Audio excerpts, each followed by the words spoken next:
Assalamualaikum warahmatullahi wabarakatuh. Pada video ini saya akan sedikit menjelaskan tentang 5 teori komunikasi. Yang pertama yaitu teori dramaturgi. Teori dramaturgi menjelaskan bahwa identitas manusia adalah tidak stabil dan merupakan setiap identitas bagian kewajiban psikologi yang mandiri. Identitas manusia bisa saja berubah-ubah tergantung interaksi dengan orang lain.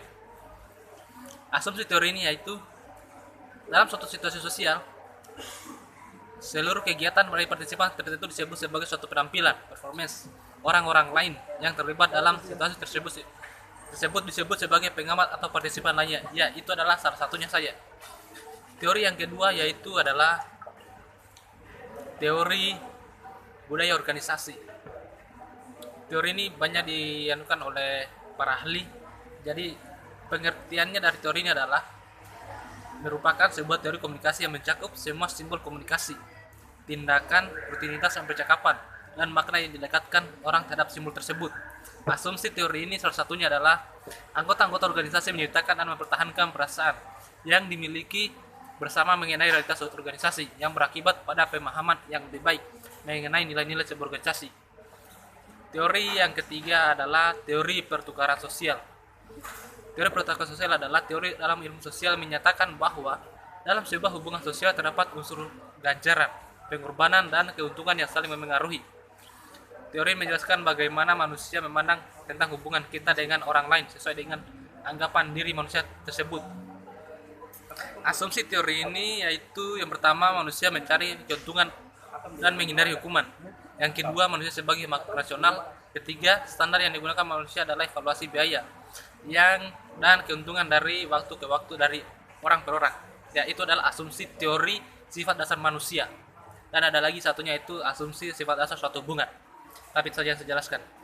Yang keempat adalah teori penetrasi sosial. Penetrasi sosial menggambarkan sebuah proses ikatan hubungan di mana individu-individu bergerak dari komunikasi superficial menuju ke komunikasi yang lebih intim. Asumsi teori ini berkaitan penetrasi sosial dan institusi psikologi terletak pada nilai dan budaya yang masuk dalam diri individu, yang kemudian dipertukarkan dalam komunikasi dengan orang lain yang menjadi partnernya. Yang hubungan mengalami kemajuan dari tidak intim jadi intim. B. Pengembangan hubungan sistematis dan dapat diprediksi. C. Perkembangan hubungan mencakup penetrasi dan disolusi. D. Pembukaan diri sebagai proses pembukaan informasi mengenai diri sendiri kepada orang lain yang berupa informasi signifikan. Dan yang terakhir adalah teori agenda setting, yaitu jika media menada suatu peristiwa maka media itu akan memengaruhi khalayak. Anggapannya penting. Media dianggap sangat penting.